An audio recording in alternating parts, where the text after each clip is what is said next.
summer courses. Time is a bit tight, so I'm going to try to cover as much of the material as possible as we move along. Sometimes what has happened to me in the past during the summer session is that we don't cover the very last topic, which is conservation biology, but we will try to cover all the material. So this is,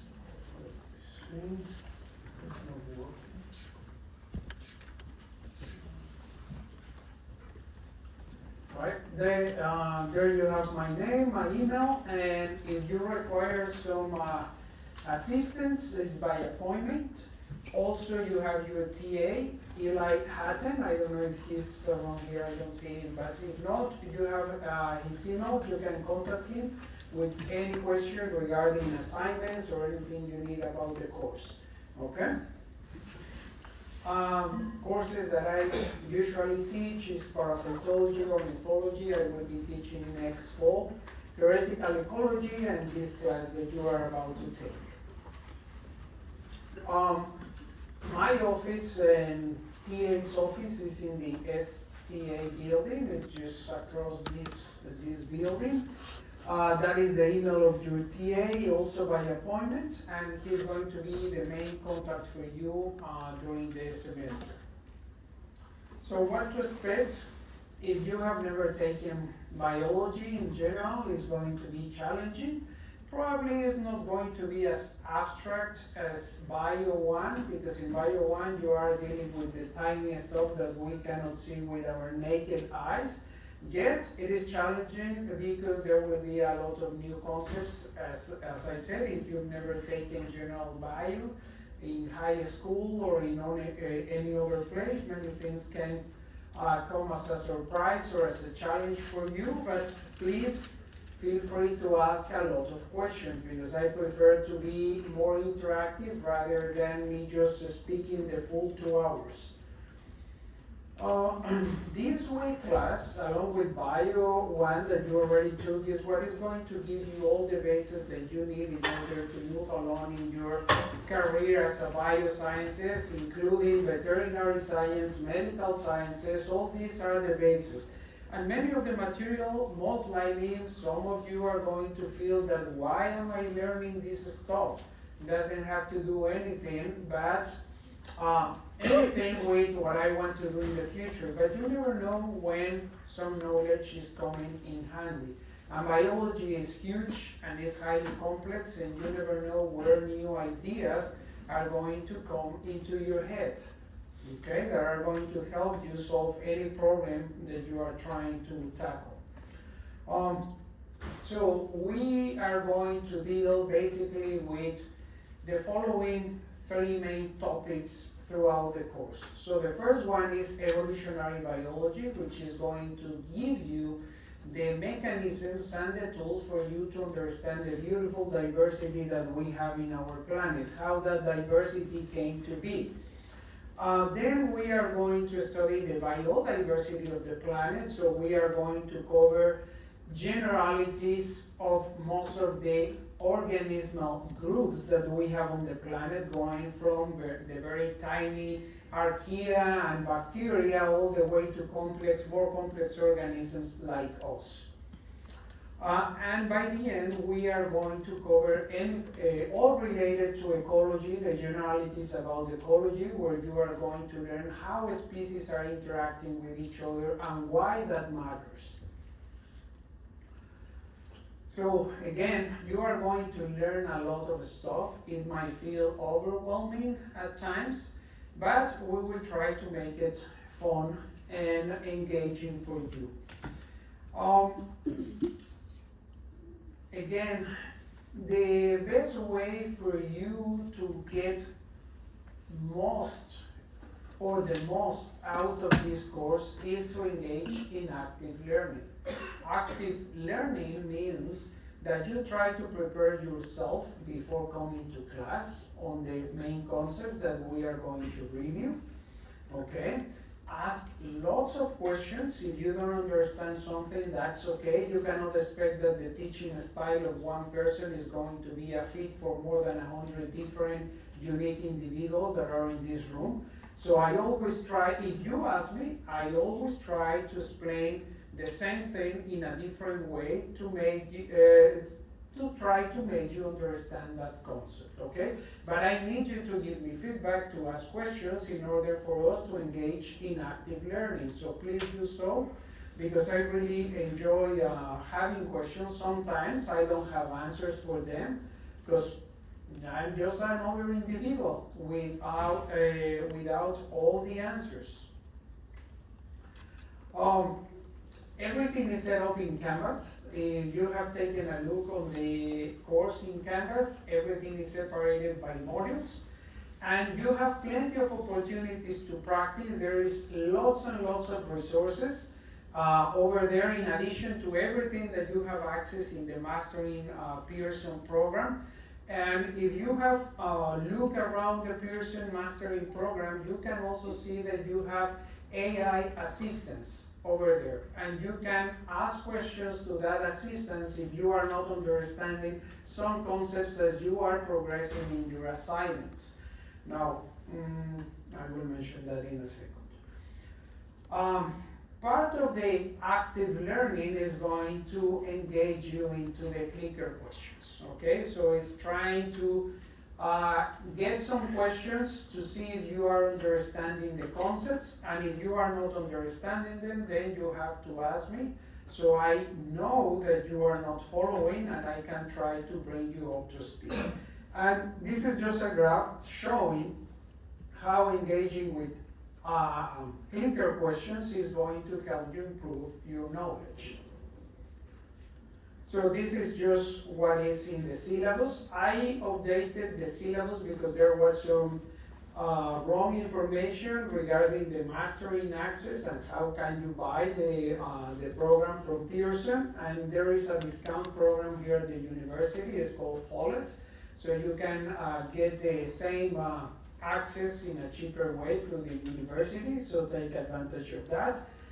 Some of you have asked me questions about the remote clicker. If it needed to be this device, the remote, or you can use your phone.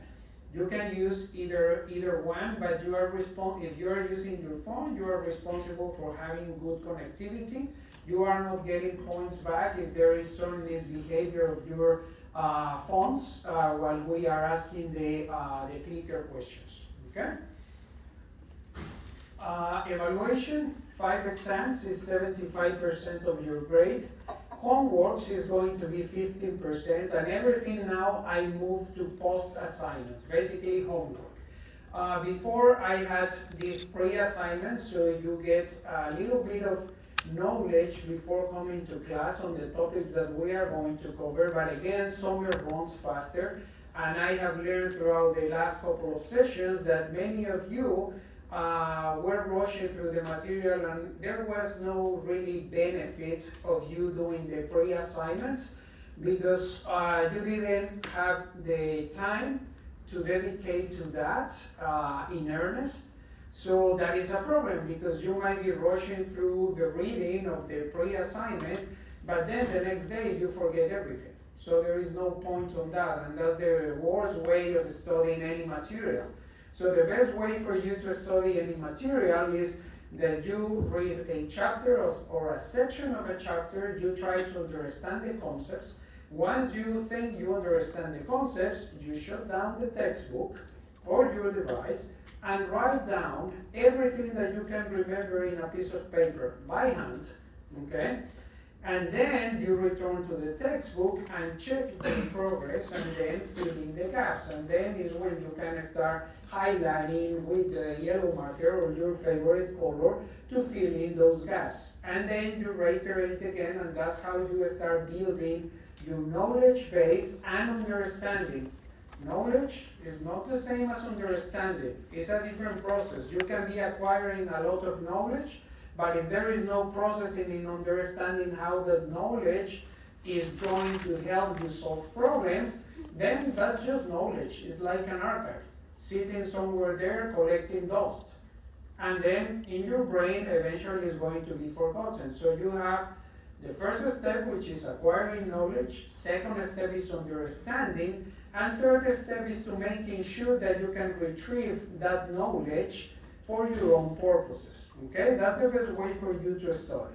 So again, no pre-assignments this time. Everything is going to be homeworks.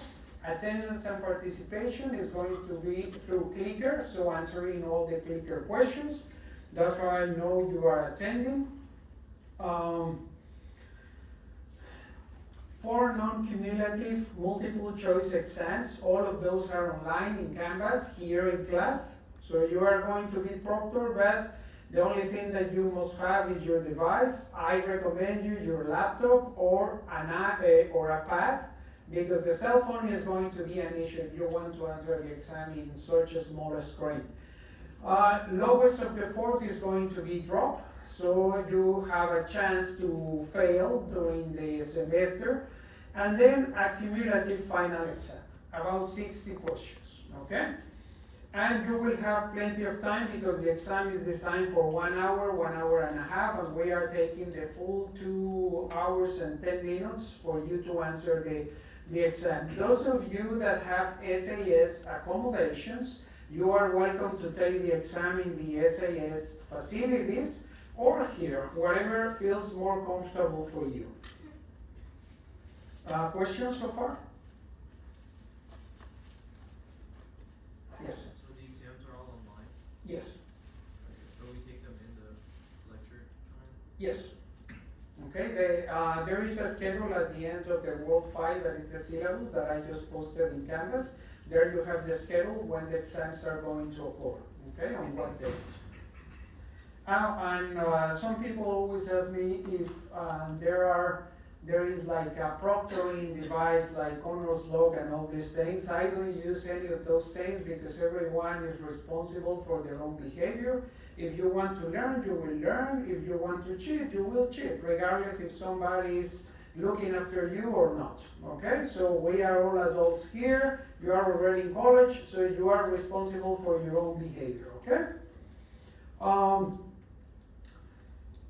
So that's the assignments, pre-assignments that was removed for the homework. So it was a dynamic study module. If you have the time, if you are only taking this summer course and you are not working, you have time. I recommend you to go to Mastering Pearsons and conduct the dynamic study modules there. So it will help you to build this knowledge base and understanding of the material. It's going to be good for you. And then you will have the assignments, the homeworks after class. Everything again is posted in Canvas. Clickers, clickers points. Attendance is going to be 5 points. For the 5 points to accumulate, you need to answer at least 75% of all the questions that we asked during the lecture. Each answer is 1 point. If you get the correct answer, 1 additional point. So regardless of the answer you give, you are going to get at least 1 point. Okay? So I hope all of you are already registered. And of course, there will be no points in iClickers because you forgot the clicker. There are dead batteries, arriving late, missing questions, and the phone connectivity issues that I already mentioned. Now, one thing is that I always recommend taking limited notes. Everyone is different. If you are one of those that speed through writing almost everything down, okay, that's your style, that's okay. I don't think it's a very efficient way of taking notes and learning. It is better to pay attention. You have the PowerPoints in Canvas, you can download them and you can make notes directly on the PowerPoints using your pads or your computers. But it's better to pay attention because sometimes when we are taking notes, we miss some information that is being said, and that starts to create little gaps as we move through the lecture, okay? So that's my recommendation. The slideshows mostly follow the textbook.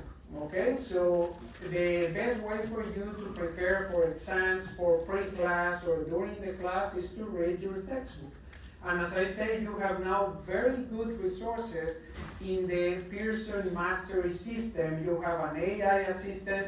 If you are struggling still with your English, because you are a foreigner just like me, you have AI assistance translation, so anything that you don't understand in the online text can be translated for you to make sure that you are understanding the text.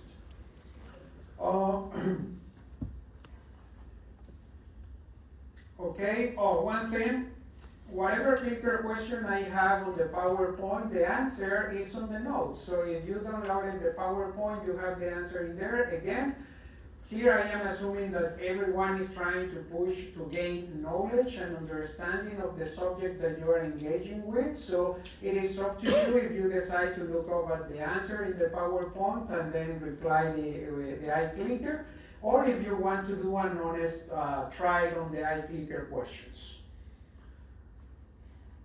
Again, stressing that you are responsible for everything listed in the class, learning objectives in Canvas, everything is in there.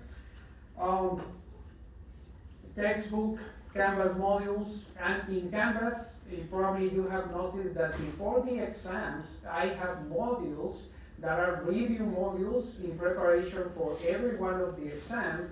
And in addition to that, in the module that is where the actual exam is located, there are also other things that you can review in preparation for the exam, okay? I already mentioned this. If you have questions, check the syllabus, check any announcements, check Canvas. There are some places for discussion in the Canvas modules. Check for those if you want to engage with your classmates in discussions. Email your TA with any questions regarding homeworks, personal issues that you need to attend to. And clicker questions go to me and to the TA, okay? Questions? Yes? I'm trying to register for the iClicker and it's not coming up when I search the course name. Is there a join code or something? I don't know what.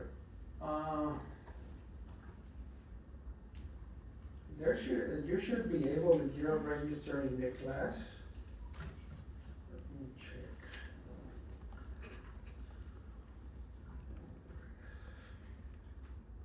Clicker.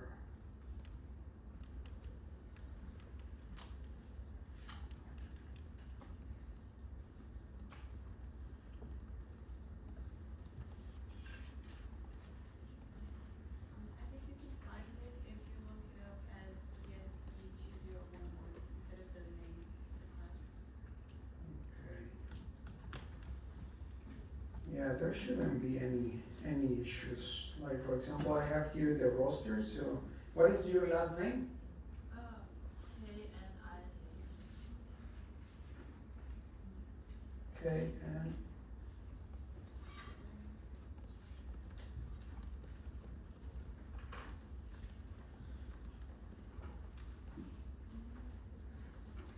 Rihanna? Yeah.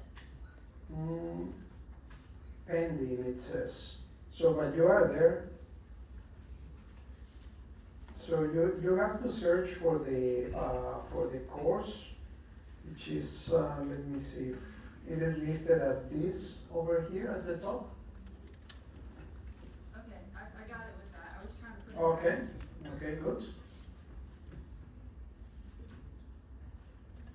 That's not the presentation. Okay.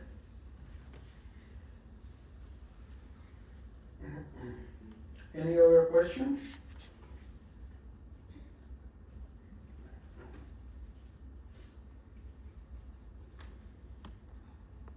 No? Okay. Oh, I had a question. If we're using the remote, what frequency we set it to? AA. AA? Yeah, usually we don't have any issues with other classes during summer. There are not many classes going on at the same time nearby. But if you have any issues, let me know. But it is set to AA. It says that I'm not in class. You're not in class? Yeah, it says that I cannot check in because I'm not in class.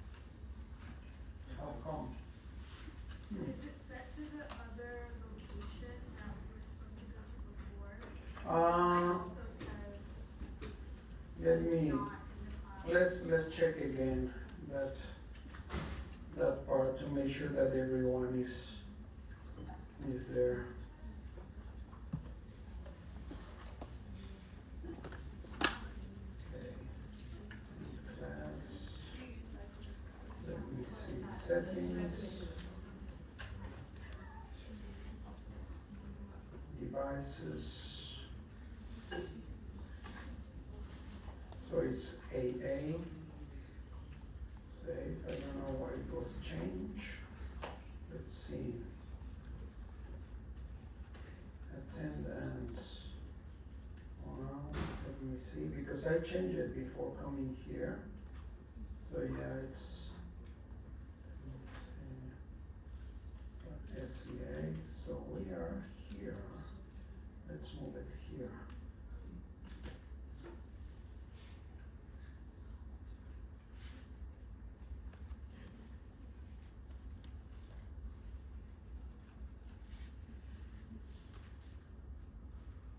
Okay, so restart your devices and check if now you can be there.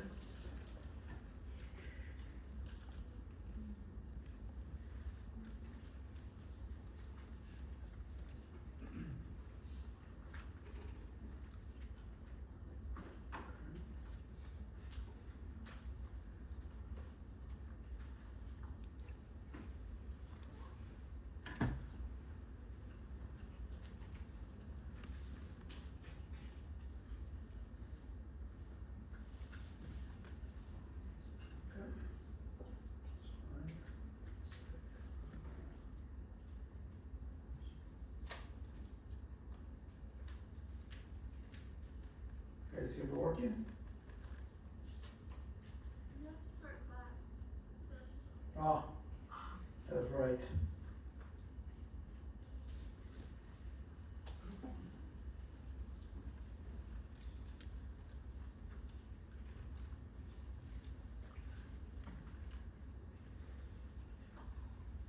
What about now?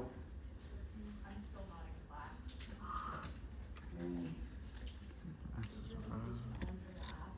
Yeah. it worked? Okay, good. All right. So let's.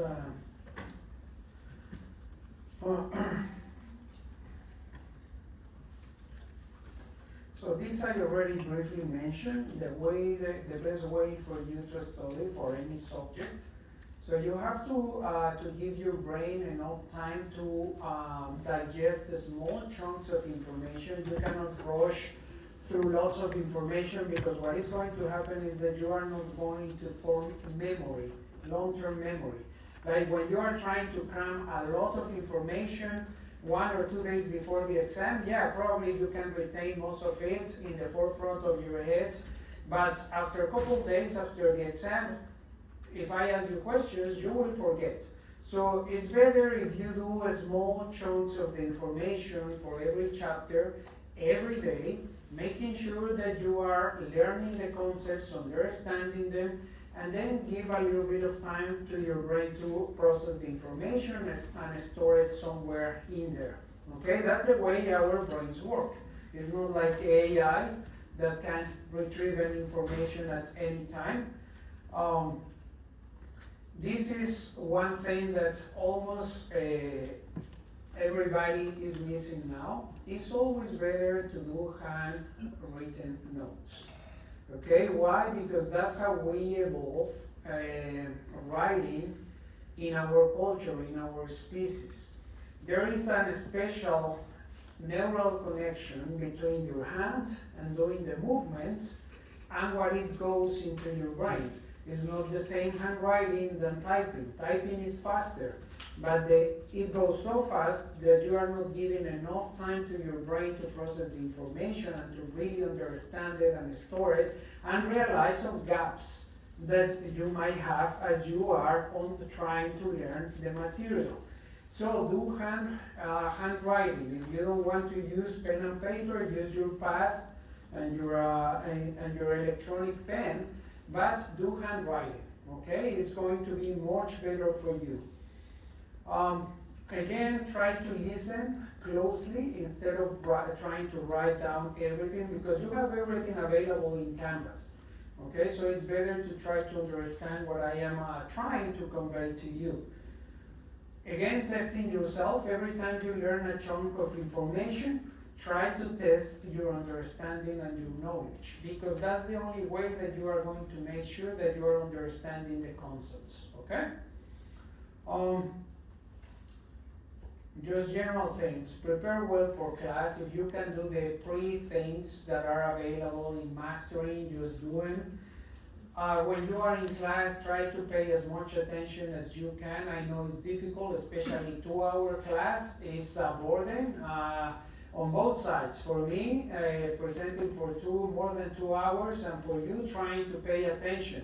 Because usually what happens is that the attention span that we humans have is actually short.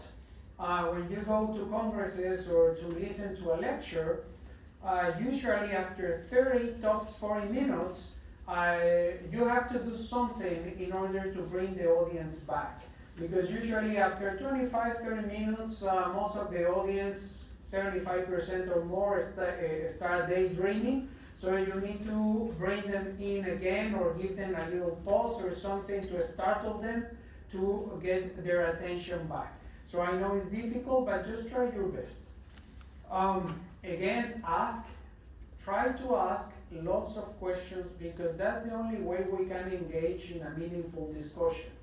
And without a meaningful discussion, there will be little gain on both sides, because just as you are learning from me, I always learn from students that ask lots of questions. And again, sometimes I don't have the answers, okay? I have to look for the answers, and that is okay.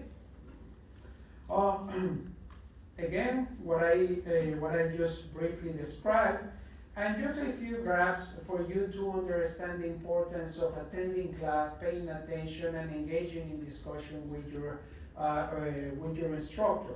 So usually the clicker grade that you obtain is going to correlate highly with your final grade in the course. So that would be a good gauge for you. Assignments. Again, I removed some burden on you about assignments, because I know it can be too much for a summer course, but do your homework assignments in a diligent way. So that's the only way you are going to improve your grades and achieve a high final grade, okay?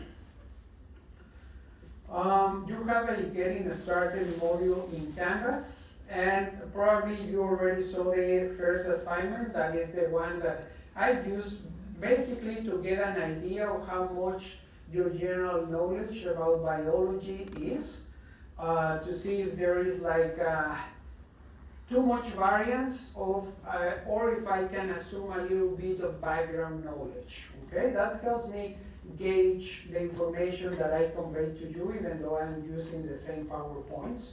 And also it's going to be the first day of attendance, okay? So just complete it. I think you still have time, but probably it would have been better for you to do it earlier.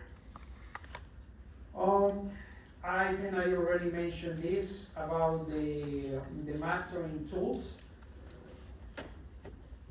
Usually don't use Safari browser, use the Google Chrome, it's much better. I don't know if they already fixed it, but just in case, avoid Safari. Try clearing cookies before you enter some sessions, because if you are having trouble with some of the things in mastering biology, it might be that there are some cookies in the background of your computer tripping the system. And again, you can use the tech support from Pearson. They are 24/7 available to you if you have any questions, so use them. They reply very fast, so they are very efficient.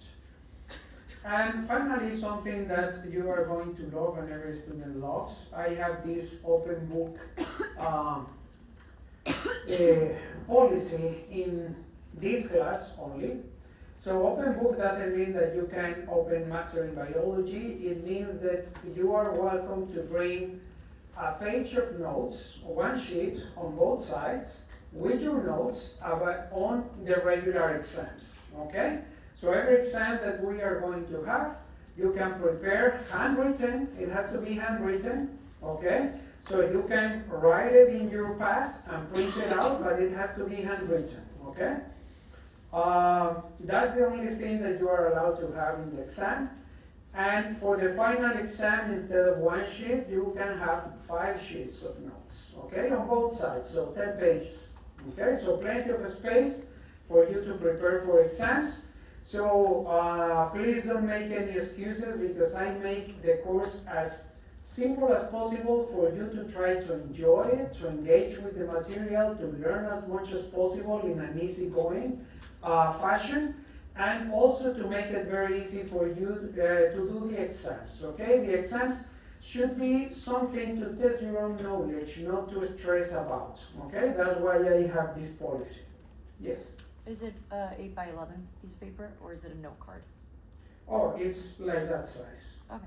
okay? Yeah, letter size. So although it's on the computer, we still come in and do it? Yes. Okay? Questions? No? Okay.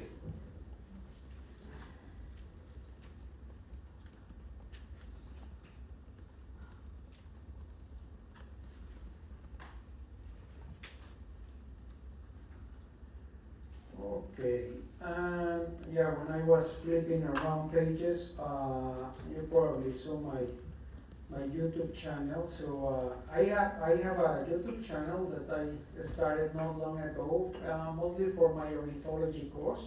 So I have videos there explaining different aspects of intriguing aspects of bird biology, and I started to do some videos on parasitology as well. So if you find engaging anything about biology, probably you will find them interesting.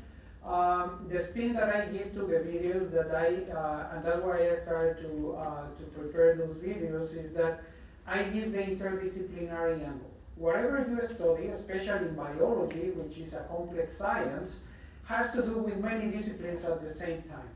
And especially in ornithology, the side of engineering that is called biomimetics uses a lot or all of their inspiration in nature. And all the flying devices and stealth mode devices that we have, they come from birds. The inspiration comes from birds. Like, for example, the stealth mode technology comes from owls. Okay, so, and all those aspects I built into this content that I create about different biological interesting topics, because many of you are going to different fields, and it's very important for you to start developing an interdisciplinary mindset, because that's the only way you are going to be creative and innovative. Okay, so you will see that if you get to see some of those videos, the different branches of knowledge that need to be understood in order for that adaptation of nature to be working properly. Okay?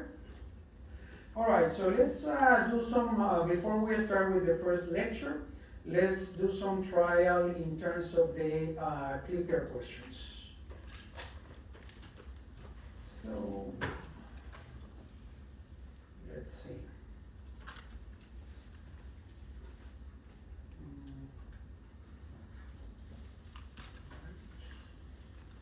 Okay.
let's move into this one.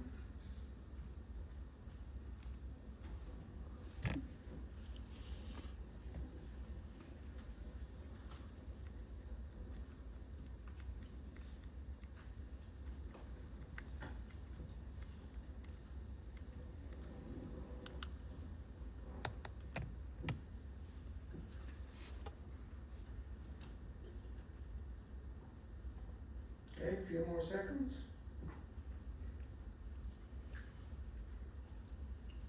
Okay.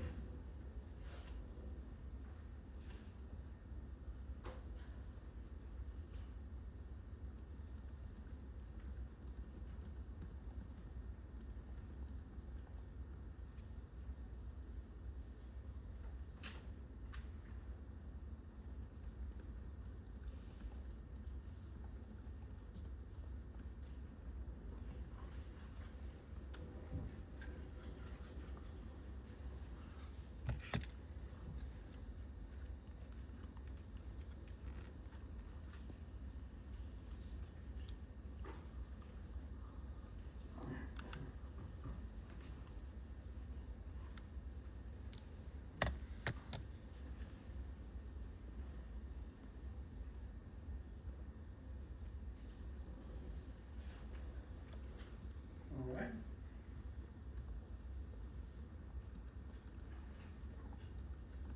All right, so everyone had a working clicker. Perfect. All right, so let's begin with the first topic. Chapter 22, Evolution, Descent with Modification. Before I start, I want to, these are the learning objectives. I'm not going through them. You have them in the book and also in the PowerPoint.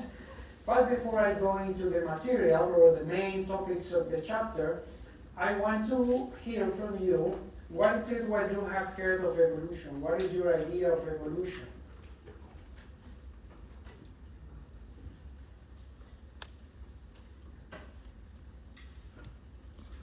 It's controversial.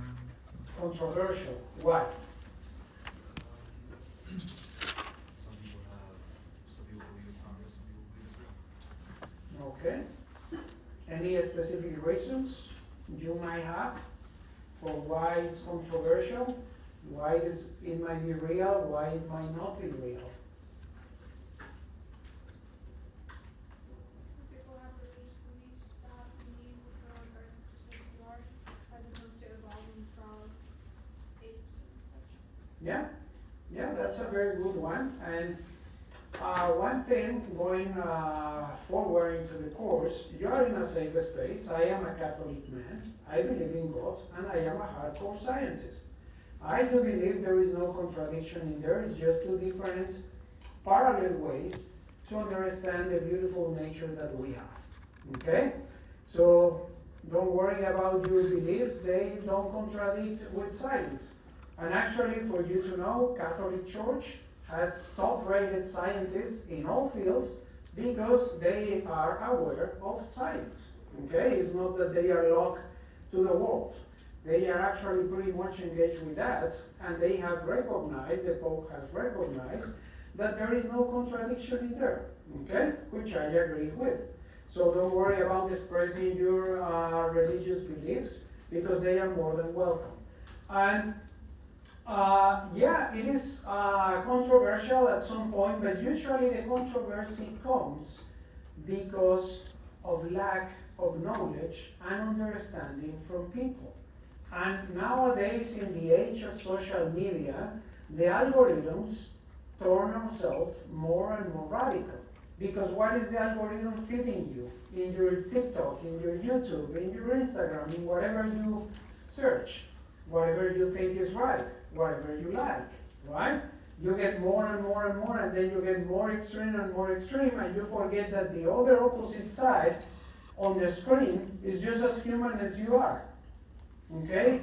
And they might also be right at some level. So what is important is that we don't lose our humanity, that we engage in active discussion, questioning back and forth, Okay? So we gain knowledge and we are respectful at the same time in the different worldviews.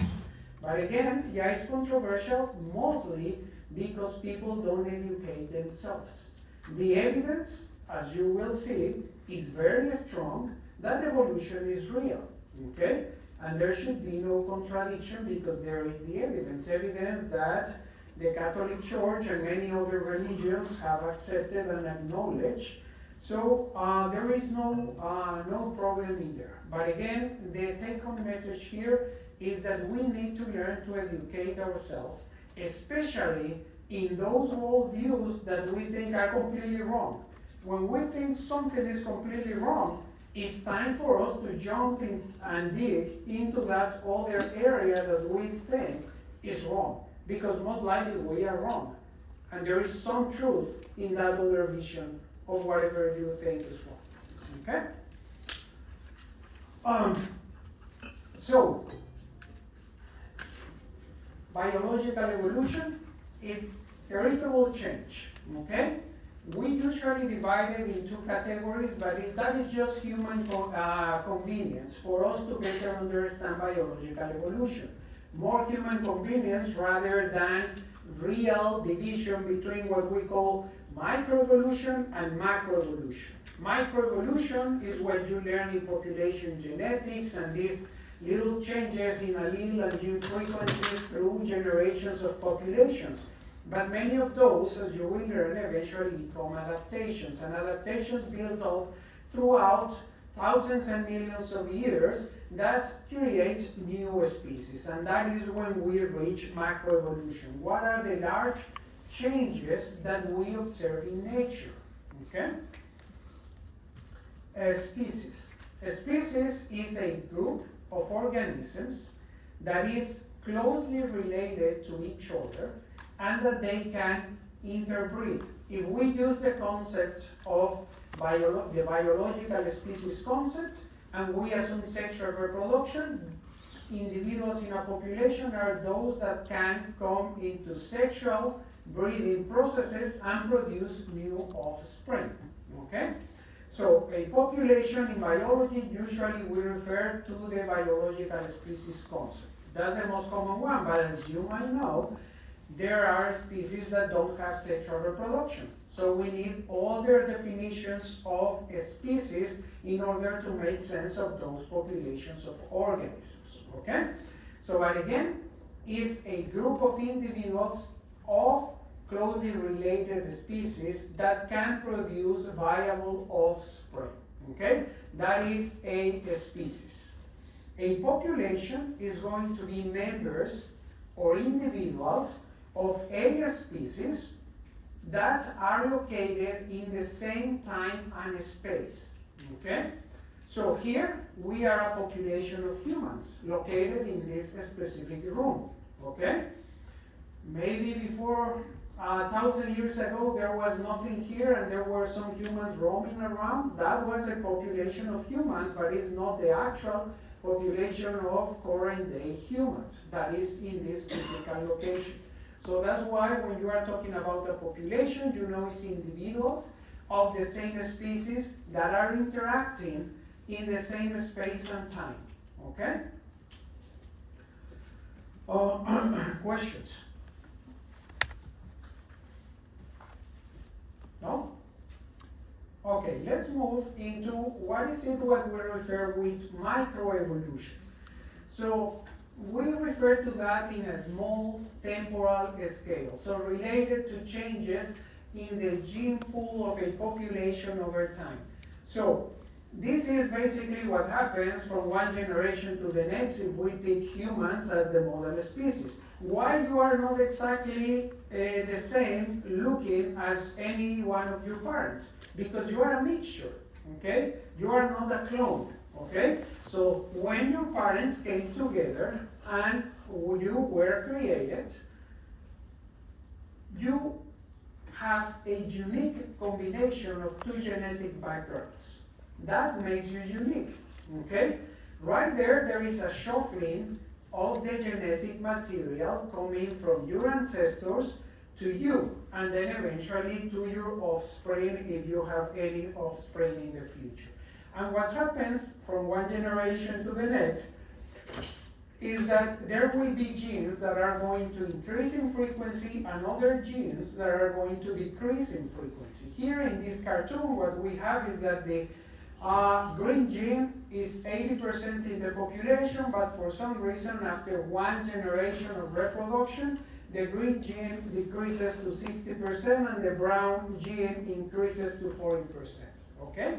And there are different forces impinging on how allele and gene frequencies change through time. We will talk about those in the next lecture. But this is like the most basic general idea behind microevolution. Changes in frequencies of genes and alleles in populations that are reproducing and producing offspring through time. Macroevolution. We are jumping from the micro to the macro, and usually in biology we represent the macro as phylogenetic trees. Anybody is familiar with phylogenetic trees? Have you heard of them? Yeah? What would be your best definition of a phylogenetic tree? How would you explain someone else a phylogenetic tree? You? Or anybody else? So you can take two animals, like modern day animals, like a wolf and a coyote, and since they like look similar, they'll be put in like the same like block, and then like above it it'll be like a node.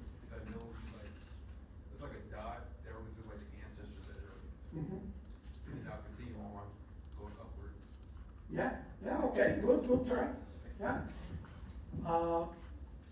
So two key concepts there. There are nodes in phylogenetic trees, which would be the points where branches join. Like this one would be the ancestor of these two dinosaur species here. This one would be the most recent common ancestor of all this group of three dinosaur species, and so on, all the way down to the most recent common ancestor of all the dinosaurs, okay? But if you want something even more familiar to you, a phylogenetic tree is like a family tree, a pedigree, just for different species, not members of the same species, not individuals of your family or of individuals from the same species. Like if some of you know your family tree, that is akin to a phylogenetic tree. The only difference is that you are dealing with a tree that looks at individuals through generations of the same species versus a phylogenetic tree that looks at the relationships, the phylogenetic relationships or the evolutionary history of different species throughout the history of our planet.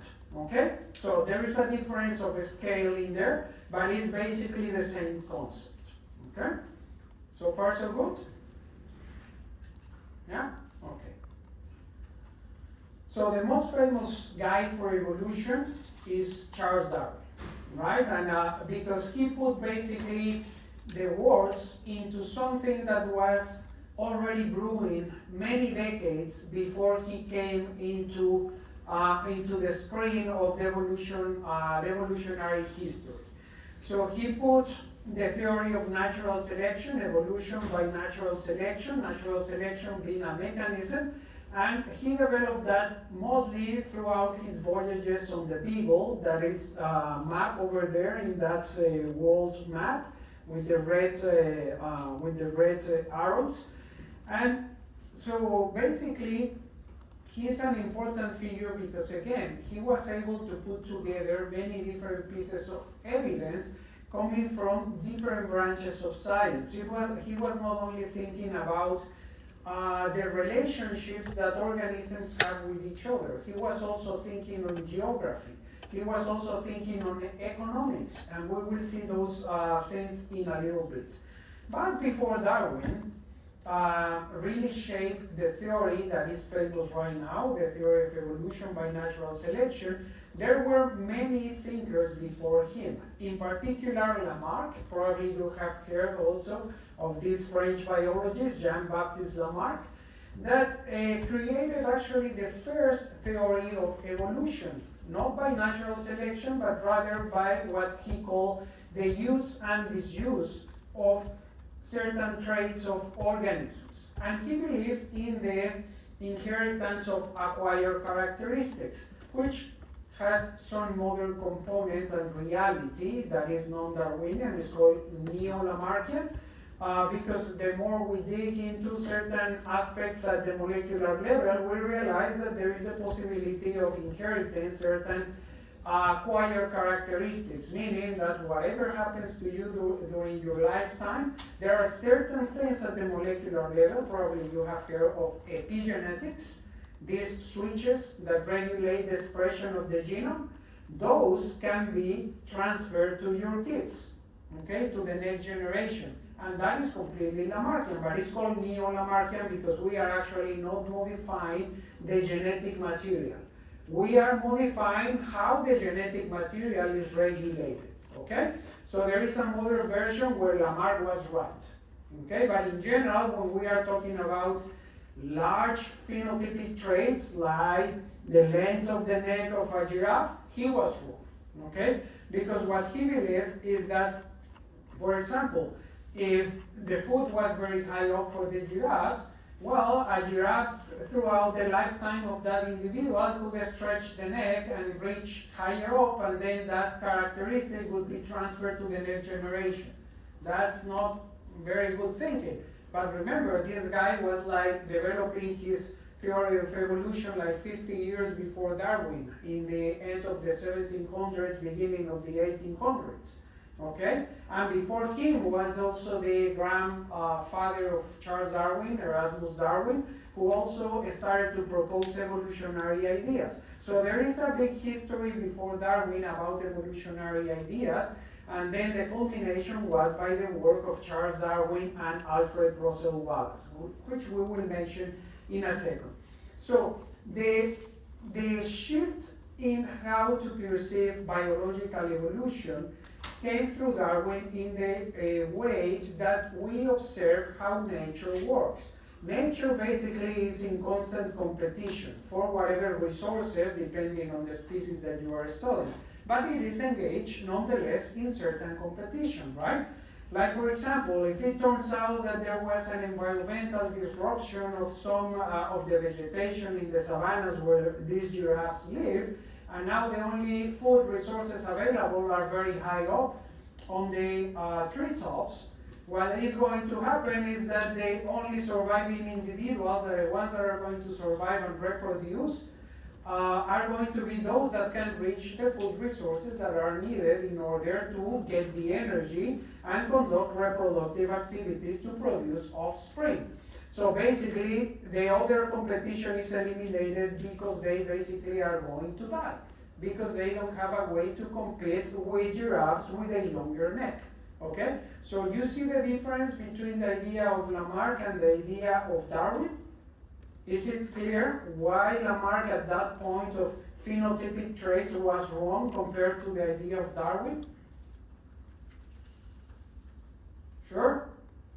Who would like to explain to me in your own words?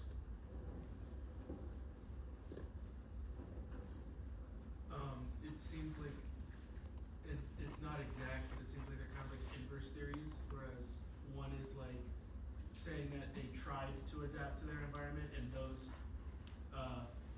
attempts at adaptation were passed on, versus one was it just passively happened because those who couldn't adapt were left to die.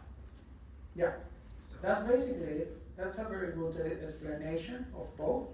So everybody agrees?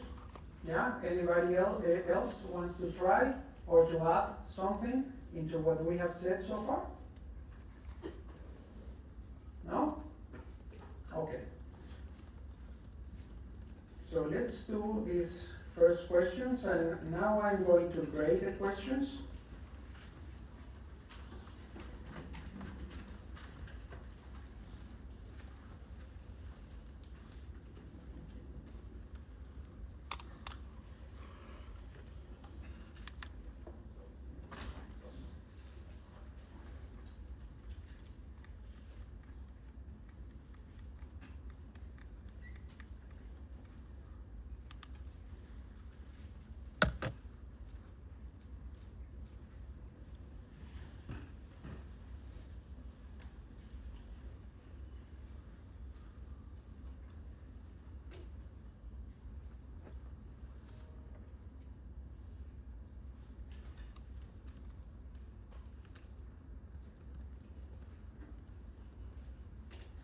10 more seconds.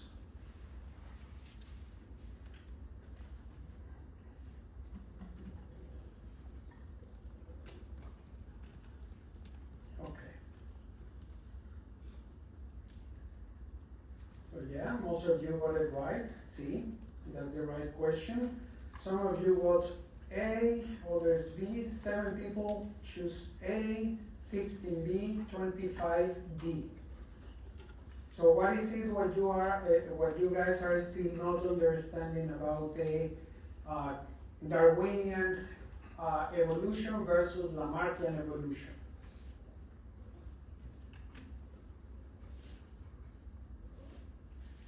No? Okay. Let me reiterate.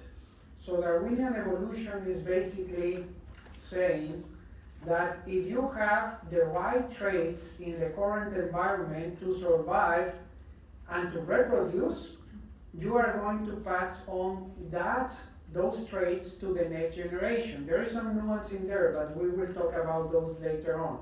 But that's the basic idea. So it's the survival because you have the right traits for the right environment at that time. So you outcompete others for the resources that you need to produce the offspring and to pass your traits. Lamarck, on the other hand, says, okay, if, let's say, I am 5'7", I want to become an NBA player. Yeah, right. But Lamarck is saying, oh, I'm going to stretch to do some hoops in there, right? So I'm going to stretch throughout my life until I am like 6'5" or something like that. And then once I stretch throughout my life, I can pass those traits into my kids. That's not how it works, and you know it intuitively. Okay? So again, that's the difference. I hope this helps for you to understand the concept. Now let's do this question.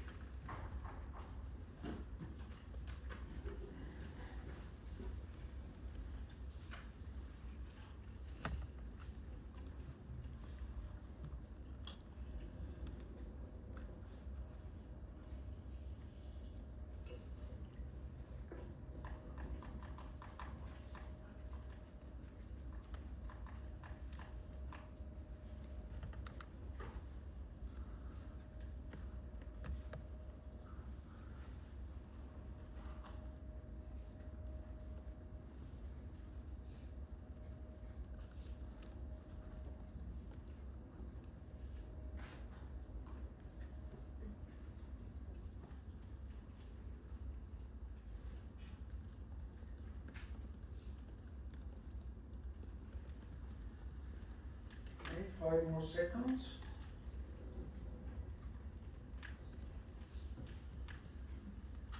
All right. And most of you answered the right question, which is A. Many of you got B, and some of you C. Okay. So anybody wants to explain why B is not the right choice versus A? Yeah. It's pretty atypical to have genetic changes like mid-life, but I think gene expression is like your genes are expressed when you're born, so you can't really change your trait with your neck being short. Okay. So remember what I said about epigenetics? Epigenetics are like light switches, maybe those dimmers that you can regulate.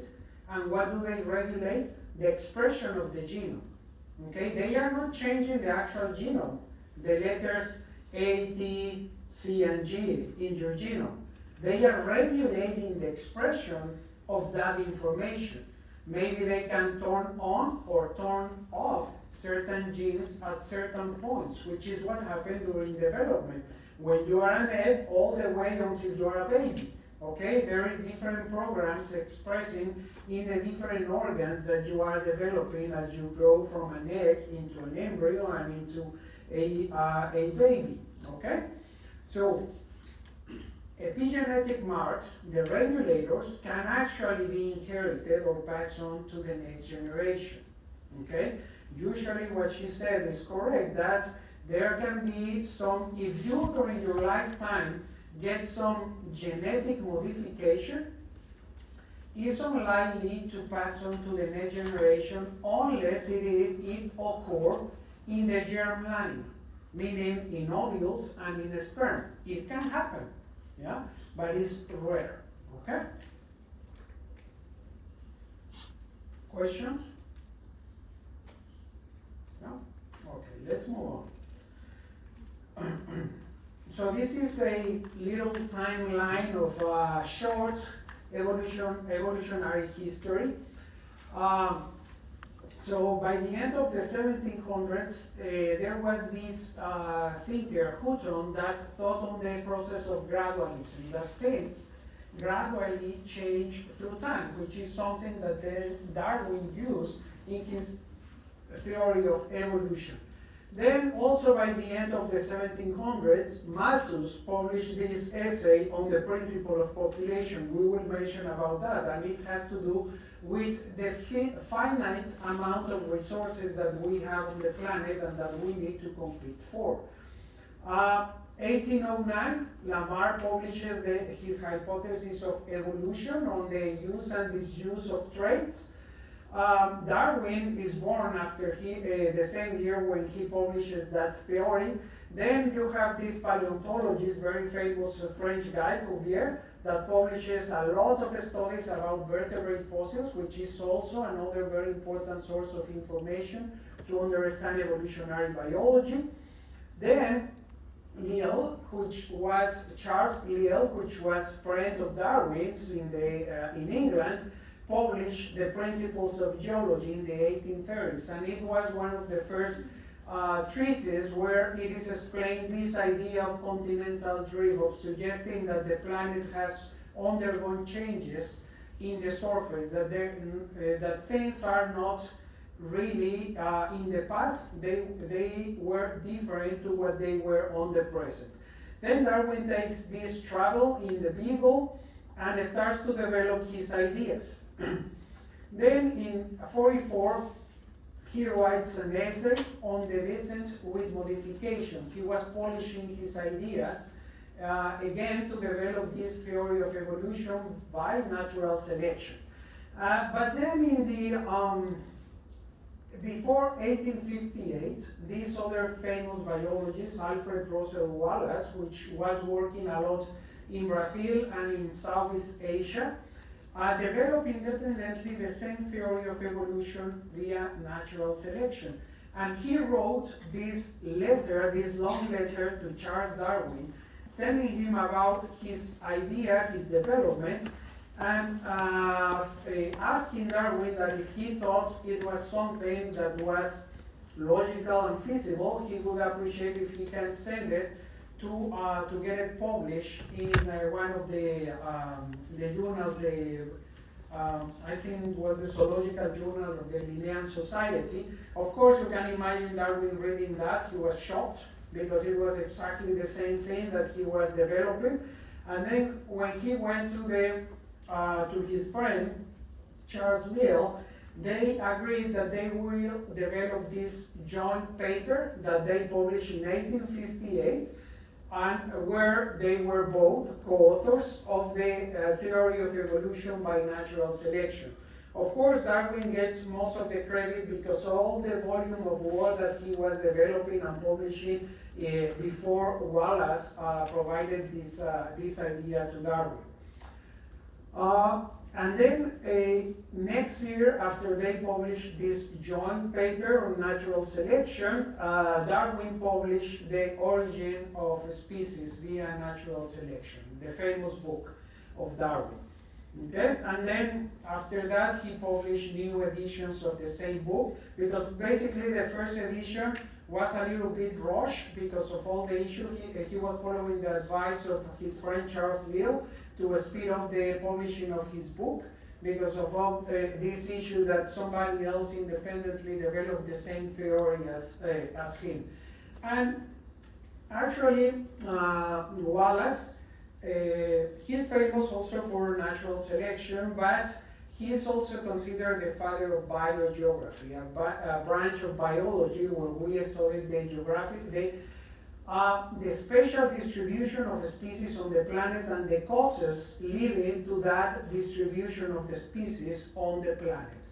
And there is a famous line in Southeast Asia that separates the biogeographic region of the Australasian region with the Oriental Asiatic region that is called Wallace's Line, because there is this deep oceanic trench that for some reason has blocked the dispersal of organisms across that little narrow stretch of water, and the faunas across that Wallace's Line are very different from each other and have undergone independent evolutionary histories.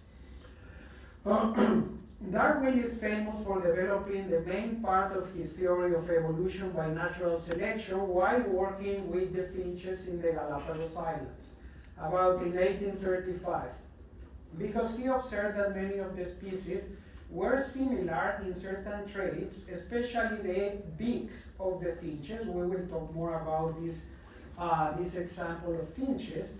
But something that few people know, because it's not very common in textbooks and also in popularized science, is that he also developed many of his ideas about natural selection using the mockingbirds, the 4 species of mockingbirds located in different islands of the Galapagos. And he thought on them more in terms of the behavioral ecology of those birds. Okay, so he used both the finches and the mockingbirds. Okay? Questions so far?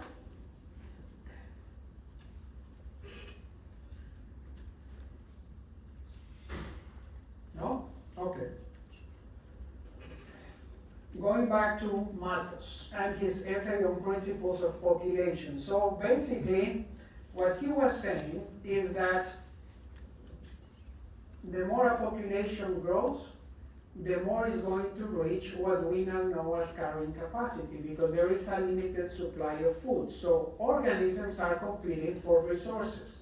And the more organisms there are in a population, the less resources per capita there will be for everyone, okay? So more individuals, less resources for each individual, okay? So that will lead to competition, which is basically summarized in this graph. So food production, so it increases according to him linearly, and then the population starts to increase, and then it can undergo an exponential increase. And when these two lines cross is when things get ugly, because there are not enough resources for everyone to live comfortably and reproduce. So there will be very, very strong competition. So we enter what we call a crisis. So basically, again, food supply is finite, individuals must compete, many will die before becoming adults when we reach those points. That's basically how nature works. Now, this applies mostly to animals other than humans, because we humans have been smart enough to overcome the carrying capacities or to increase the upper boundary of the carrying capacity that we humans have. In what way? Using our technologies. For example, the agricultural technologies that we have developed allow us to produce a lot more food to feed a lot more people. But there is a limit.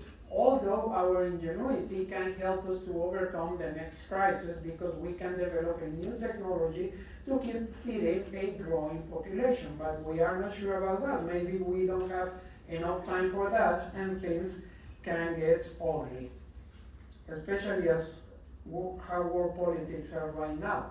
Because I don't know if you guys are aware what is happening in Iran with the closure of this strait, Hamas Strait.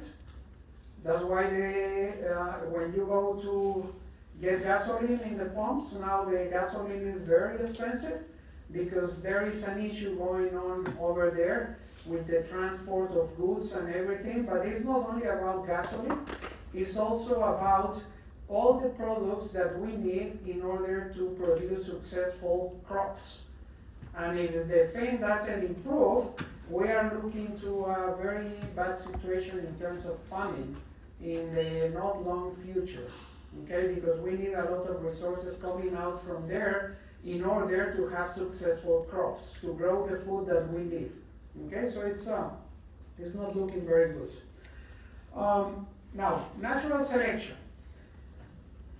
The first and important thing about natural selection and how it works as a mechanism of evolution is that there is variation in traits. Okay? So you can see here, not every one of us is exactly the same. We are very different, and we are very different also to our parents. Okay? So there is variation in many of the traits that we have as individuals. Now, that is the first thing for natural selection to happen. There must be variation, right? And to give you why it's important to have variation. The chairs where you are sitting all look the same, right? If they are new, brand new, how would you pick which one to buy or which one where to sit? So they look the same, right? So there is really no difference to choose from. That's what natural selection is in the natural world. There must be some variation in order to choose from. Okay? If everything is equal, there is nothing to do for natural selection. Now, second requirement, and this is very important, is that not every trait that you can observe is going to be heritable. Meaning there is some genetic component that can be transferred to the next generation. And that is very important because you can observe variation in a trait in individuals of a species. But if that variation, it doesn't have a genetic component, it cannot be transferred to the next generation, then also natural selection has nothing to do in there. Because there is no heritable variation where that it will make a difference in the survival of certain individuals versus others. Okay? So some traits, in order to be selected and to produce adaptations through time via natural selection, they need to have this heritable component. They need to have this genetic trait that is going to be transferred to your kids. If that is not present, then that's it. That trait is no longer going to be modified by natural selection. Okay? Because there is no transfer of information from one generation to the next. Other important thing is that those traits, in addition to have variation in a trait and that it must have a heritable component, it can lead to different survival of individuals. Meaning that if you possess that trait, you are going to be able to produce more offspring and more offspring that is capable of surviving even if there are limited resources. Okay, there will always be limited resources and the organisms must compete. Okay? Basically summarizes like this. Better traits, you are going to have higher survival and higher reproduction. But again, if those traits that are giving you a competitive advantage cannot be transferred to the next generation, meaning there is no heritability, that's it. It ends with you, because maybe your kids are not going to have those traits because there is no way for you to pass them on, unless there is cultural heritability in a species like us, right? Many traits that are not genetic can be transferred to the next generation because we have culture. That is a non-Darwinian way of transferring important traits that are going to help the survival of individuals in a species. Of course, for most species that is not true because they don't develop cultures like us, primates, but that is something available to humans and to other primate species that are closely related to us. Okay? And to other mammal species as well, not necessarily primates. Okay? So far, so good? Is clear? So who can summarize what we need for evolution via natural selection to occur? What do we need? That some members of a species need to have their traits compared to others, and they breed more. They carry their traits to their offspring, who also breed more. So that creates competition. Yeah. Okay, good.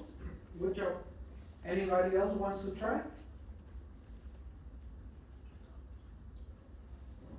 used to be heritable to the next generations,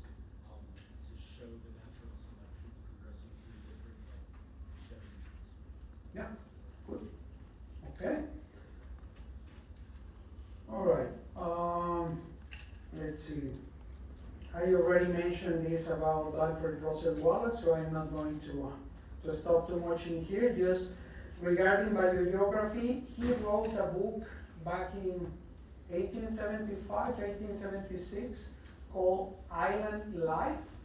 And it's an amazing treatise on biogeography that, with this exception of a few details that are not there, of course, because it's very old, more than 100 years old book on biogeography, I could easily use that book to teach biogeography nowadays. It's so current to many of the things that we teach in biogeography, with a few details left out, that is a very good read, very good historical read. If you get engaged into this topic, I would recommend, in terms of history of biogeography, that book that he wrote back in the 1870s, Island Life. And then the famous one from Darwin, The Origins of Species. And if you didn't know, it was also very famous because it has no illustrations, with the exception of one tree, the first phylogenetic tree. So where he wrote, I think, and wrote by hand, a little phylogenetic tree that is very famous, that you can find online. Okay, we mentioned that Darwin got a lot of inspiration through the Galapagos finches. And in the Galapagos finches, there is a couple of biologists that studied all their career, mostly on one island, tiny island, the populations of two finch species that vary in the size of the beak through time. So even in the matter of decades, they saw natural selection in action, producing changes in a phenotypic trait, in this case, the depth of the beak of finches. So what happened is that in the 1970s, there was a severe drought in the Galapagos Islands due to El Niño event. El Niño or La Niña, I don't remember, but some of those environmental events. And what happens is that very few small seeds survive. There were very few smaller seeds. And when the only remaining seeds were larger in size, you can imagine that those birds with larger beaks were able to acquire those resources and cracking the seeds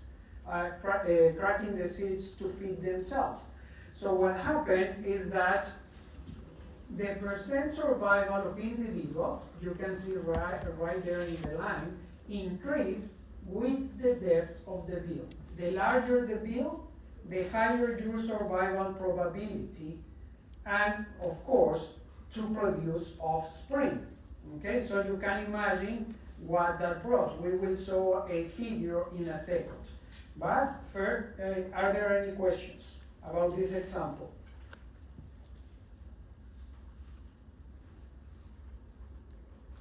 No? Is it clear what happened with the finches? Okay. Let's do this question, and then I will show a graph that is going to help even to have clearer understanding.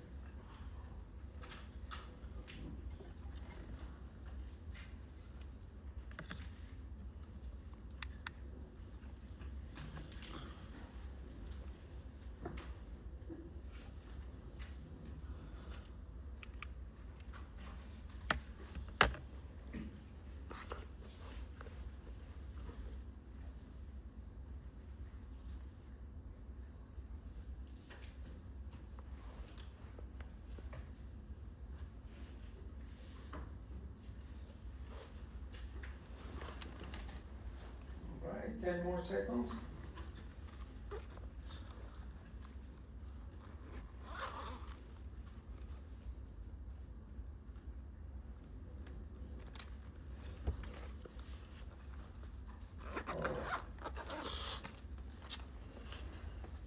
Yeah, most of you got the correct answer, which is B.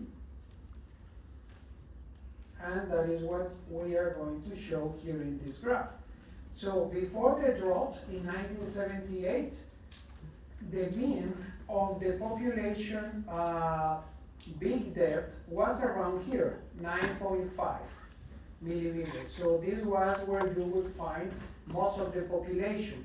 But then the drought hit, and again, there were very few small seeds. So there was high mortality in bird individuals that have small size beaks.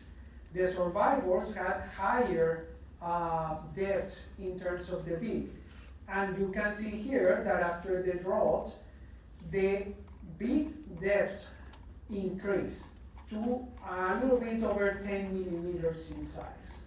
So, and then this is just one example of what happened in an environmental event that is switching the mean size of a trait, in this case increasing the size of a beak that allows birds better survival by acquiring those resources that were available in the environment after the drought. But this couple of biologists, the Grants, the last name is Grant, Peter Grant and Rosemary Grant, did follow this population for many decades, and they saw natural selection occurring, going back and forth in a specific trait, and everything related to the specific environmental conditions of the different years that they studied in those island populations. Okay? So let's do a summary to make sure that everyone is following. So natural selection is a mechanism of evolution if we have variation in traits within a given species, but the traits are heritable, okay? Meaning they are going to pass from parent to offspring, okay? Natural selection, meaning more offspring is going to be produced, more offspring that can survive, because there are not enough resources for everyone. Otherwise, every single population on the planet would be undergoing exponential growth, which is not sustainable. Competition for limited resources. Individuals with specific traits are going to be able to better exploit the available resources under the specific environmental conditions, so that will lead to higher reproductive rates. So they will be passing those traits into the next generation. And those traits are going to enhance survival, and reproduction are going to become more common as time goes on. And eventually, through many generations, a lot of time going by, those are going to develop into adaptations, okay? So that is going to lead to adaptations, like for example, in the case of Darwin finches on the Galapagos, the common ancestor of all the Darwin finches on the Galapagos is a small passerine bird that looks like a warbler. All of you recognize a warbler? It's like a small yellow bird. Most of them are migratory, passing by here. But it's a small bird with very small beak that actually looks something like this one here, this insect eater. And the common ancestor looked pretty much like that. And then out of that common ancestor, it was developed all these different Galapagos finches with different types of beaks. This one that specializes on eating cactus, this one that specializes on eating seeds, okay? And on different islands, you have different combinations of these different Galapagos finch species, okay? So that, again, evolution through natural selection can lead to adaptations. But also keep in your mind that natural selection is not the only mechanism in evolution that can produce changes through time and adaptations through time. There are other mechanisms, and we will discuss some of them. Are there any questions?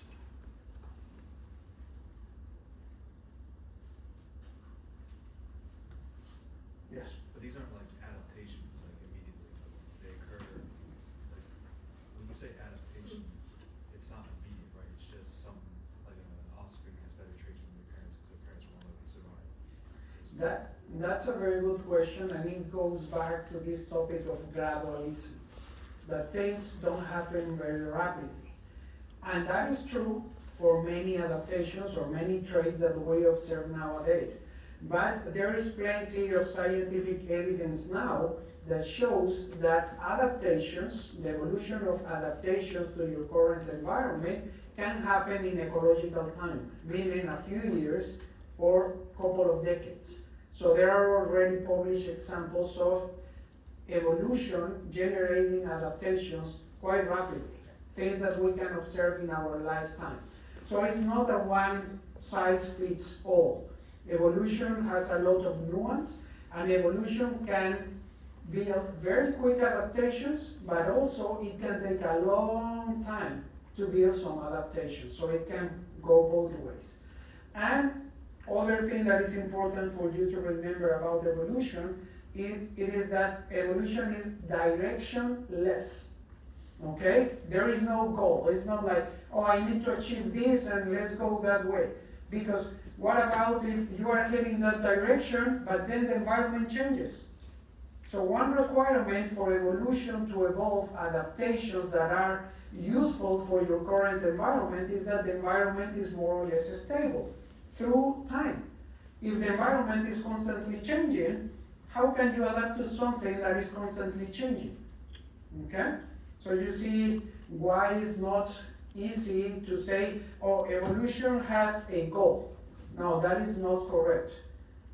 Okay? Because there is no vision or future vision of where you have to go. Everything depends on the environmental conditions where populations and individuals are living and trying to do their things, meaning getting resources, reproducing, etc. Okay? Was that clear?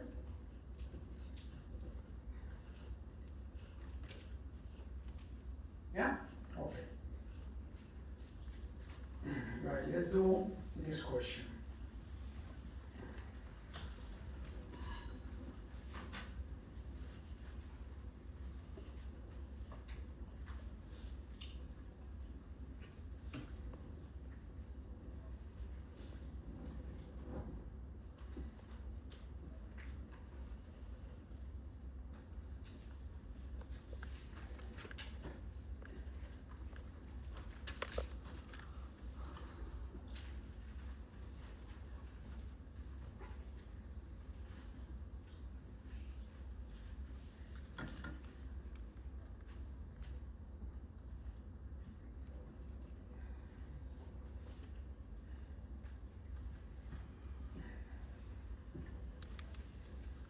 All right, a few more seconds.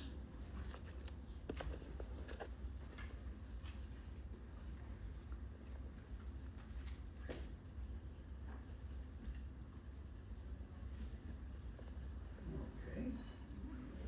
Yeah, most of you got it right. It's D, it's Lamarck, not Charles Darwin. Again, there is a difference in there. If you want something more relatable, that is basically the same example. Let's say that we all are dropped in the middle of the African savannah with a bunch of hungry lions or cheetahs, and we are going to run, right? Climb trees, whatever we can do to get away. You don't need to be the fastest. You just don't need to be the slowest. If you are the slowest, you are going to be eaten. Okay? So, and if you are eaten, you are not passing on any information. Those traits stop in there. Okay? So, that's the difference between that example, which would be Charles Darwin example, because basically those that have traits that make you slow are going to perish versus those that are a little bit faster compared to the other individuals in the population. Okay? That would be Darwin. Lamarck would be like, oh, everybody is going to become an Olympic runner, right? Because you are being chased by a hungry lion, so you need to run faster and faster. Okay? All right, so let's move into the evidence for evolutionary change. There are different, yes? I have a question. So I put Wallace in the last one because I thought that he was the one talking about natural selection resulting in evolution. Why is that not correct? I just want to know. Oh, you picked Darwin, you said? Wallace, because of the natural selection. Oh, because Wallace has the the same idea as Darwin. So Darwin and Wallace are equivalent. Okay, so would B also be correct, like on an exam? Usually I wouldn't give you that option, so it could be a multiple choice, because basically Alfred Wallace and Charles Darwin are saying the same thing, okay? Mhm. So some evidence for evolutionary change come from the fossil record, from biogeography, from observations of natural and artificial selection, and from development, homologies, anatomical homologies, developmental and molecular, especially nowadays that we have access to full genomes. We can trace the history of life on the planet for most groups. So we are getting better and better at reconstructing the tree of life. So let's move into the fossil record. Probably you have heard very basic things, and I'm just going to check very basic knowledge about the fossil record with this question.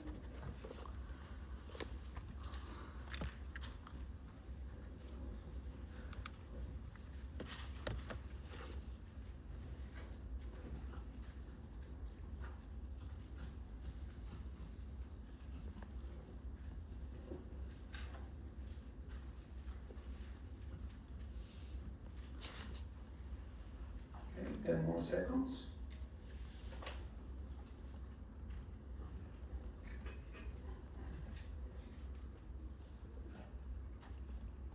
Okay. Yeah, it's deep. All right. So basically, what we have through time is accumulation of different sedimentary layers, right? So you can imagine that process like going through thousands and millions of years. So there are different layers of sediment piling up on top of each other.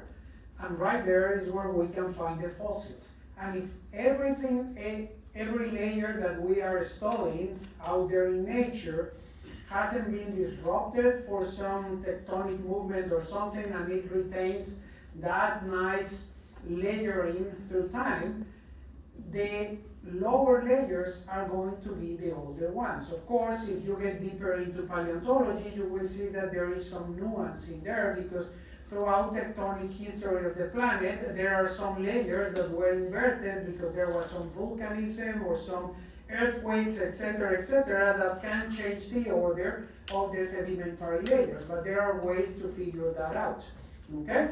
But the basic idea is that we have sedimentary layers, and the lower layers are going to be the older ones. So we can date the fossils. So, and with dating the fossil record, using those sedimentary layers, one example, very recent example, is the history of the horse. So we've been able to see the changes from the ancestor of the horse, which is this tiny mammal over here at the bottom of that scale, that goes back to 55 million years ago, not long after the transition from the Cretaceous.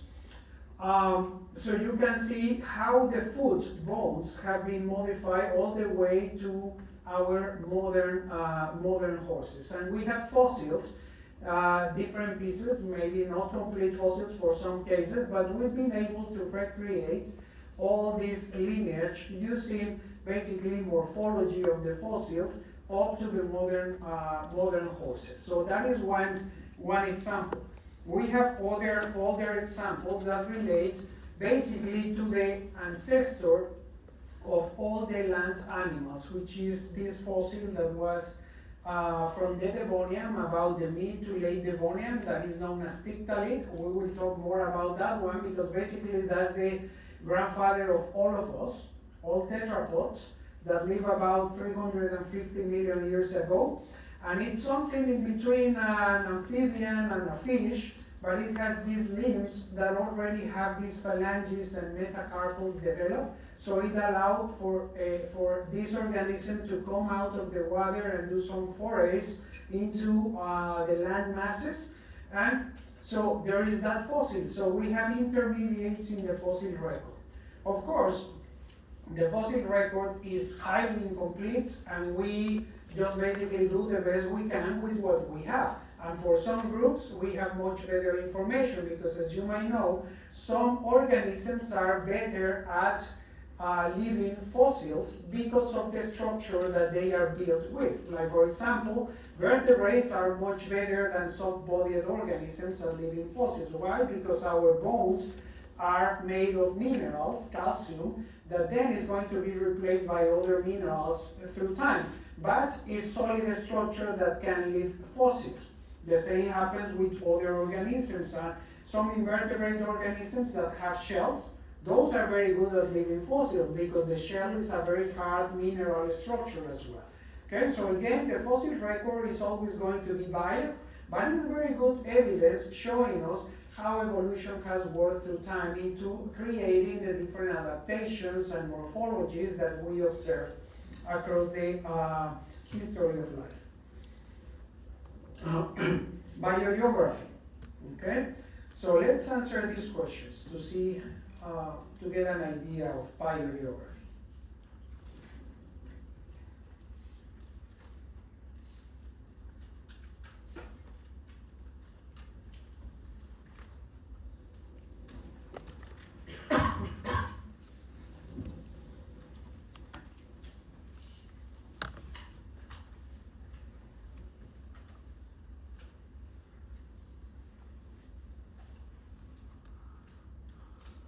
Okay, 10 more seconds.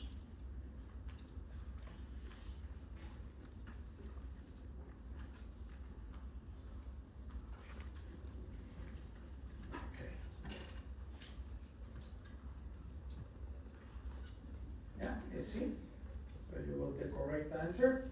Anybody would like to tell me why did you pick C? Why is that one the correct answer? Or the most likely correct answer? Well, they had to, since it's so far apart, not only the distance, but also the area it's surrounded in. A, B, and D are all surrounded by land versus C, which is surrounded by sea. So the species would most likely have to adapt to that environment in order to survive. Yeah, very good. All right, everyone is clear? Okay. So, as I mentioned, biogeography is the study of the geographical distribution of both extinct and modern species, and it's not in there, but the causes leading to that geographical distribution, which is the most important and evolutionary portion of biogeography. So, isolated continents and island groups have evolved their own distinct organisms. Like, for example, where on the planet do we have most of the marsupials? Australia. The wombat is an example. So other example is the koala, the kangaroos, etc., etc. The only marsupials that we have here in the Americas is what? The possum. Yeah, and they are so cute. Just take care of them because they have a very important ecological role. It's very sad that every time I see one just run by a car or something like that, but yeah, they are very important in terms of ecology. Okay? That's the only marsupial we have in the Americas. We have different species, but all of them are possums. Okay, the reason is, as she mentioned, because usually they are isolated, so they are undergoing their own evolutionary history.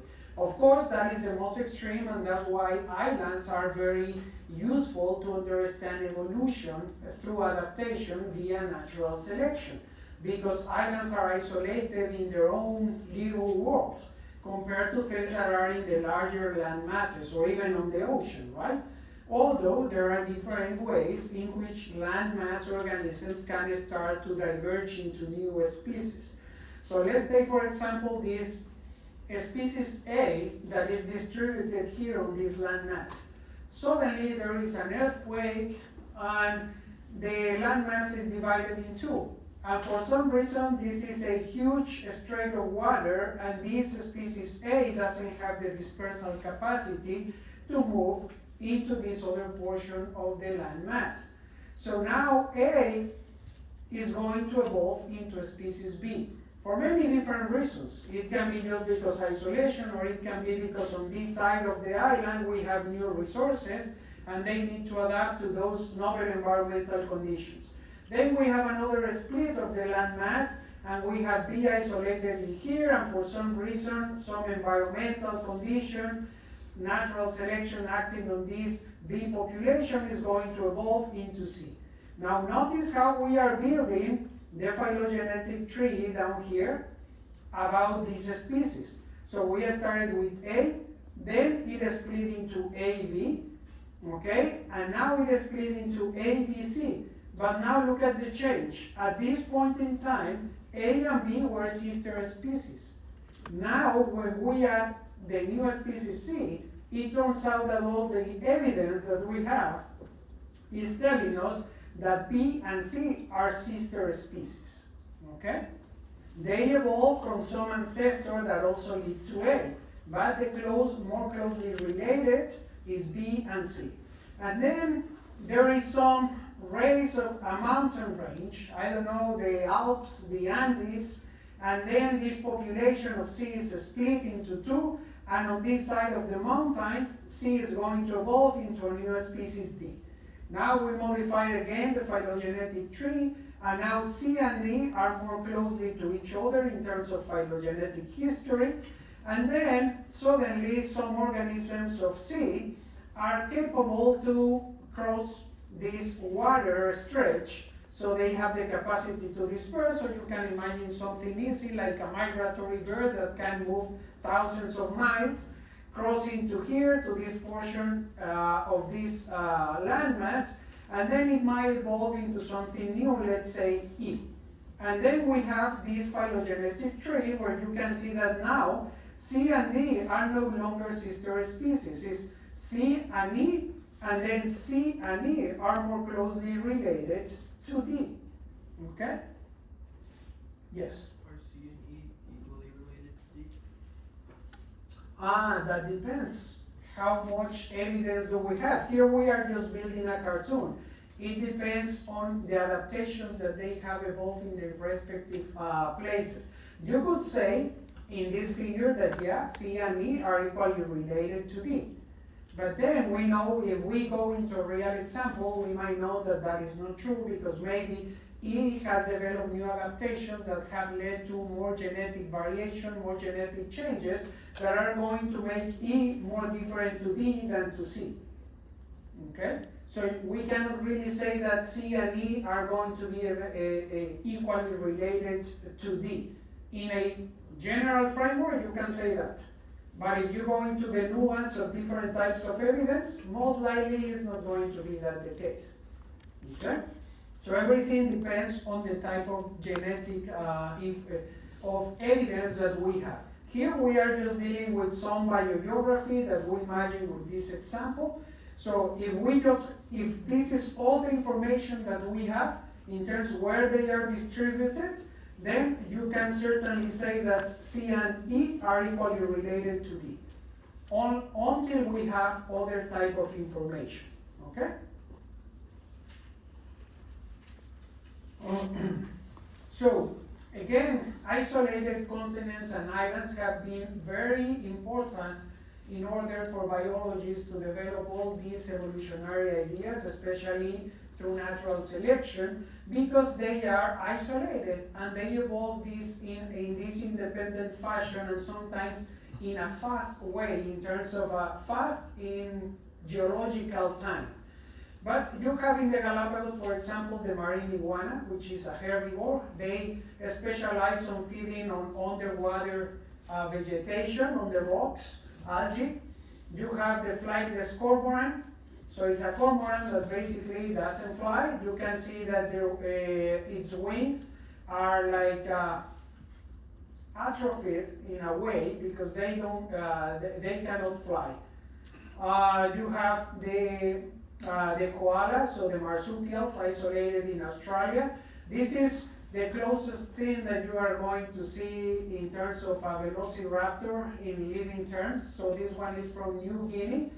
And this bird is very dangerous, it's big. And it has a claw like the velociraptor, akin to the velociraptor, so If you see one, you just run. So it's, unless you are, you have the training to deal with them. But this is the closest that you are going to get to a dinosaur in our time. They are in Papua New Guinea. And then you have all the lemurs that evolved independently in Madagascar. Okay, so different types of lemur species, two different adaptations of the different environments across the islands. Okay? Questions?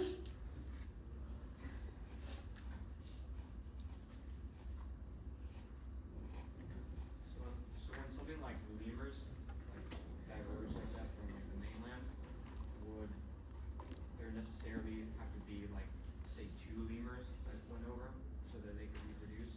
Well, if you are talking about the species that has sexual reproduction, yeah, you need that the ancestors are in pairs, right? At least one pair. Usually the wave of founders is larger than one pair, because usually if you have a small founder population, what is going to happen later on through generations are some problems of inbreeding, which can lead to what we call inbreeding depression. But it cannot happen as well. So there are many species on islands that have developed from a small, based on the evidence that we have, that have developed from a small founder populations, and they are basically doing fine. Yeah, so, yeah, but at least you need one pair for sure. Mhm.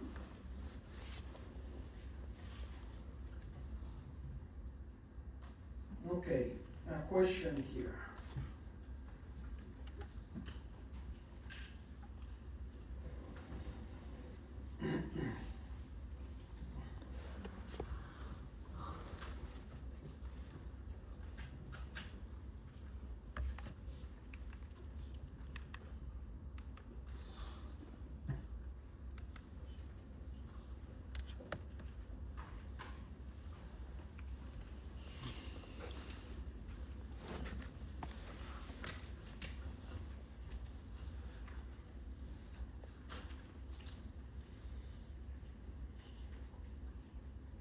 Okay, 10 more seconds.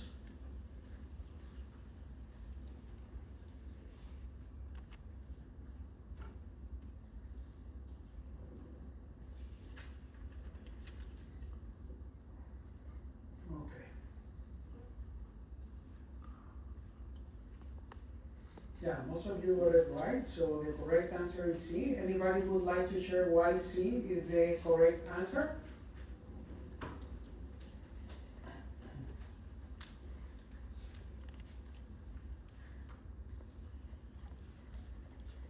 If the continent's like ripped out outwards like that, right?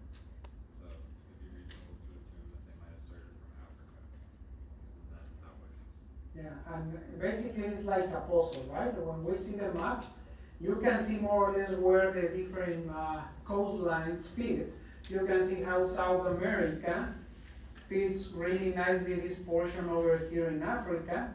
So when the continents came together, the most recent event of a supercontinent was Pangea. That was about 250 million years ago, at the end of the Permian, before the Mesozoic, the era of the dinosaurs. So that was the last time. It's not the first time, because the continents have been together again in a supercontinent way before in the past, before the dinosaur era. But the most recent one, 250 million years ago, basically had this portion of Africa attached to this portion of the Americas.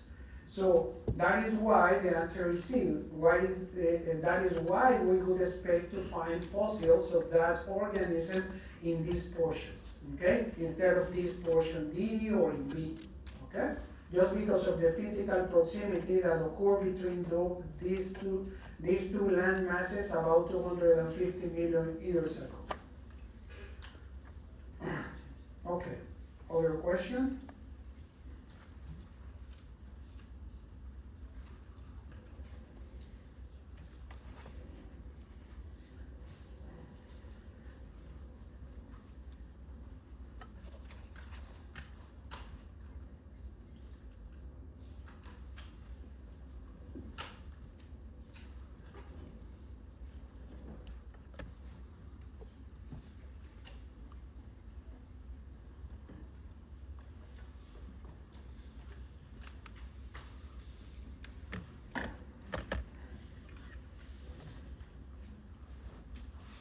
more seconds.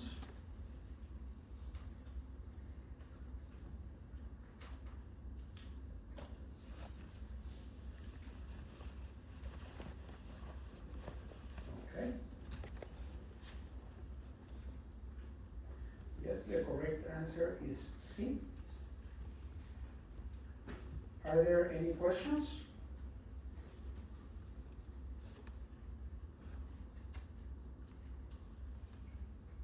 No? Okay. So, here is the some examples of what we are talking about. So basically what you can see is that this is Pangea 250 million years ago, so a supercontinent. So you can see that in colors, fossils of these organisms that have been found in current day different continents. And the reason was because these fossils are old enough that their populations were distributed across different land masses that ended up in different parts of the world in current day time. The same here with this plant organism that you can see it goes all the way from Australia to Antarctica to India to South America, etc., etc. Okay? So the reason, again, here why we find fossils that are more closely related to each other on different parts of the current day world is because of the age that they have. When they were alive, they were in a very different geographical setting. They were not in the geographical setting that we have nowadays. Okay, so observations of natural and artificial selection. So natural selection we've been discussing a lot, but basically artificial selection is the same, but it is performed by humans. We are the selective agents. It's not nature or the environment by its own. So we are doing the selection process. And of course, artificial selection is going to happen usually a lot faster than natural selection because we are selecting the organisms that we want to breed. And why do we want to breed certain organisms of different species? Because they have specific traits that we are interested in. Like, for example, all the modern day crops that we have from plants, they don't look anything like their ancestors. Okay, for example, maize, those nice yellow cobs that we like to eat, those are nothing similar to the original cobs of the original ancestral plant. Everything was developed through selection. Also, other more common artificial selection in our foods was selecting fruits and vegetables that were more palatable, more sugary. Okay? So basically most of the food that we eat today is thanks to artificial selection that we have performed for hundreds of years. And also include animals, so animals for consumption or even animals for sport. Like this rock pigeon that has been developed just for aesthetic purposes, but the common ancestor of all rock pigeons have been developed into very fancy different shapes throughout artificial selection. And then you have the German Shepherd, that sometimes these poor dogs are always having this dysplasia kind of troubles because of the way that we have selected the lower back to be. I don't know why actually we selected for that kind of lower back portion. So the bones suffer a lot in this breed. And then this type of cattle, that is obvious why we breed that type of cattle, because we consume a lot of meat. So, and this is a cattle breed that produces a lot of meat. Okay, so are there any questions?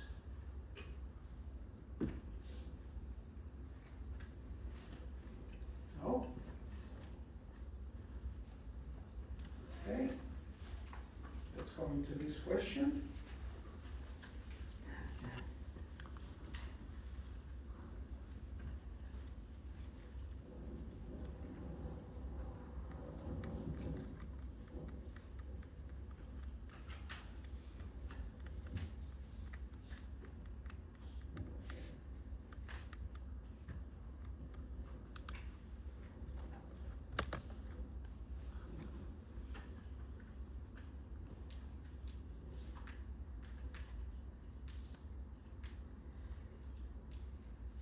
10 more seconds.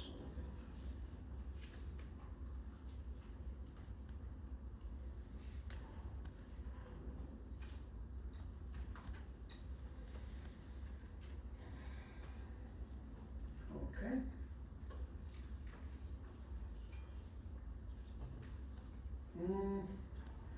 Yeah, actually not most of you, but like half and half have got C, which is the correct answer, and the other half got D.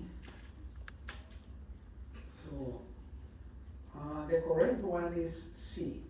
Remember that I mentioned that evolution doesn't have an end goal. Evolution can go in one direction because those are the environmental conditions that are required for that adaptation. But if the environmental conditions change, then we can revert to the opposite direction where we were coming from.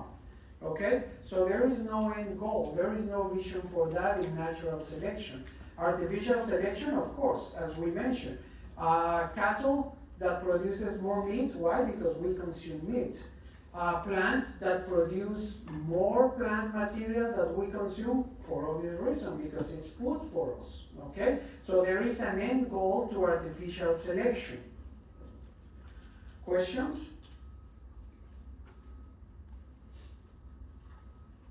No? Okay. So let's move to homologies. Three types, or main three types of homologies: anatomical, developmental, and molecular.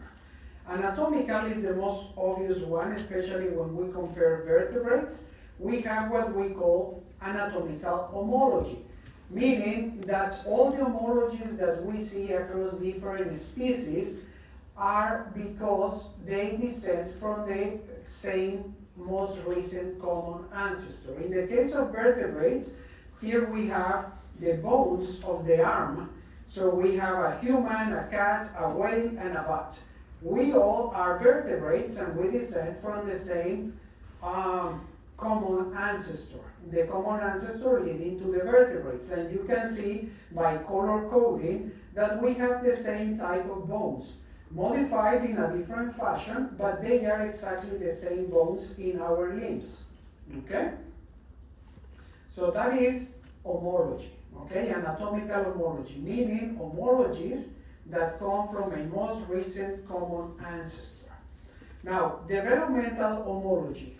This is the most, the current day most basal organism of chordates. We will talk about chordates, but basically our most common ancestors of all chordates look something like this. But the chordates have very diverse morphologies, all the way to these aquatic tunicates, to we as humans or aquatic mammals. Okay?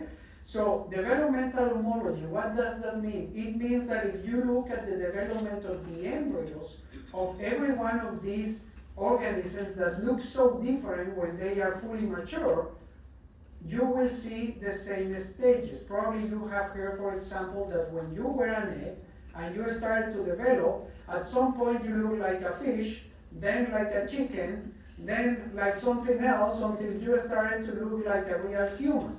So all those different stages occur in development in these organisms that share a common ancestor. So that's what we call developmental homology. The best example is vertebrates. We all vertebrates or chordates, including chordates here, not necessarily vertebrates, but all chordates share this same embryonic development, at least in the first stages. Then later on, the programs, the developmental programs, they start to diverge. Like for example, we don't have gills, okay, like many other vertebrates, but at some point in our embryonic development, we have gills, okay? We lose them later on, okay? But that is what it refers to developmental homology.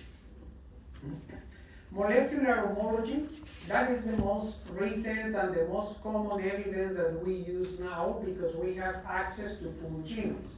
Meaning, we all organisms on the planet use the same genetic material in order to build our genetic information and transfer that information to our offspring. So we can use molecular homologies, meaning to identify those genes that are transferred to the next generation by descent, by common ancestry. Okay, for example, if you are building your family history tree, you know who your parents, grandparents, great-grandparents, and all that are from, maybe because you do interviews, but also because if you can do the genetics, like there are these services, I don't remember, there are some commercial services that can tell you a lot about your family history just by taking a blood sample. You can buy it and ship it to the company, and they will send you some results back. And that information is basically molecular homology, meaning all those genes, all that genetic material that you have is because of common ancestry, okay? So that is information that we can use in order to reconstruct the history of life or of the evolutionary history of some organisms on the planet. So, and as you can imagine, sequences of more closely related species are going to be more similar to each other, even if we don't necessarily look at the genetic material, the nucleotides, the A, T, C, G, but if we see the patterns of chromosomal banding, like in this example, you can see that similar species like primates are going to be very similar in their chromosomes, with a few exceptions. You see that the second chromosome of humans is very different to chimpanzees, gorillas, and orangutans, but between the three other primates, they are very, very similar to each other, okay? So this is the type of information that we can use to reconstruct the evolutionary history of the different species on the planet, and the type of information that we use to build phylogenetic trees. We can build phylogenetic trees out of morphology, but morphology can just go so far. The best material that we have to reconstruct the evolutionary history of the planet is going to be full genomes, which is what we are doing nowadays. Now, we have what we call convergent evolution, okay? Convergent evolution is the opposite to homologous evolution. Why? Because you are developing a similar adaptation to solve similar environmental problems in the place where the species is living, but you do not share a most recent common ancestor. For example, you have the chipmunk that lives here in North America, and it's very similar in terms of its ecology compared to this sugar glider from Australia. But this is a marsupial, this is a placental mammal. They don't share a most recent common ancestor, okay? Even though they are mammals, they don't share it. Yet, they converge on the same evolutionary adaptation, okay? Why? Because they were basically adapting to the same ecological niche, to the same ecological conditions in the places where they were living, okay? Some other convergent evolutionary examples is the giant anteater and the killdeer. One is here in the Americas, the other is in Africa, and both are adapted to basically eat ants with these very long sticky tongues that they have. In plants, we also have convergent evolution, meaning the same type of adaptation, even though it doesn't come from the most recent common ancestor. So they have basically the same ecologies adapting to the same type of environmental challenges. Other one are these fishes, but one of the most famous ones is going to be the wings, the flying development, okay? We have some questions regarding that. So questions before we move into clicker questions? So, wait, really fast. So convergent evolution means two species that kind of like developed and adapted to the same challenges but have no common ancestry, right? Yeah. Okay, thank you. Yeah. When you share a common ancestor is when you talk about homologous evolution. So whatever you have in terms of your traits, your genomic makeup, it has come from the same ancestors. You are from the same line of descent. Okay? Thank you. Other question? Yes. So is homologous evolution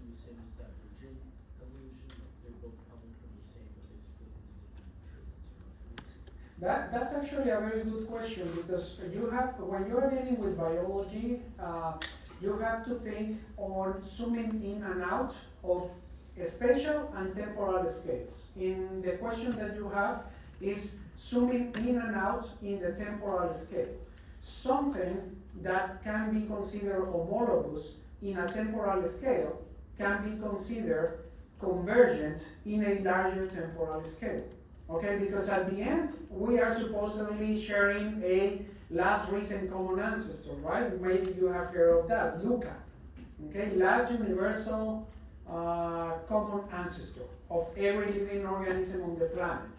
So at the end, if we want to be highly strict about homology, everything is homologous, right? But if we zoom in into specific groups and we are trying to understand an ecological adaptation to certain environmental conditions, then we can say, oh, this is convergent evolution, so it's analogous, it's not homologous. Why? Because, for example, you know that the sugar glider in Australia evolved independently from the chipmunk in the Americas for many millions of years. So at some temporal scale, you call them convergent evolutionary traits. But if you go far enough in history, you might consider them homologous. Okay, is it clear? Does it make sense what I just said? Okay, I will take the silence as a yes. Okay, let's answer some questions. We will answer some questions and then we will finish for today and finish lecture next Thursday. All right, 10 more seconds for this one.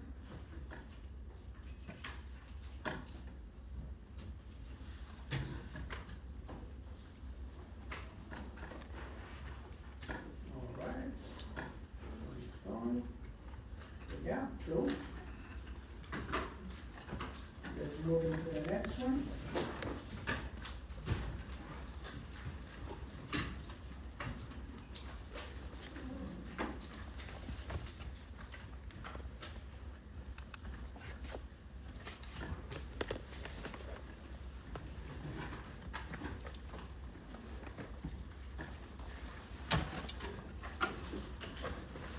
Okay, 10 more seconds.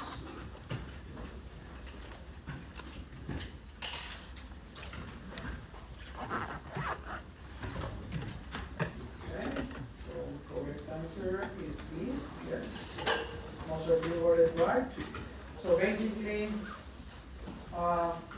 this is the reason. Homologous structure, again, similarity due to descent from a common ancestor.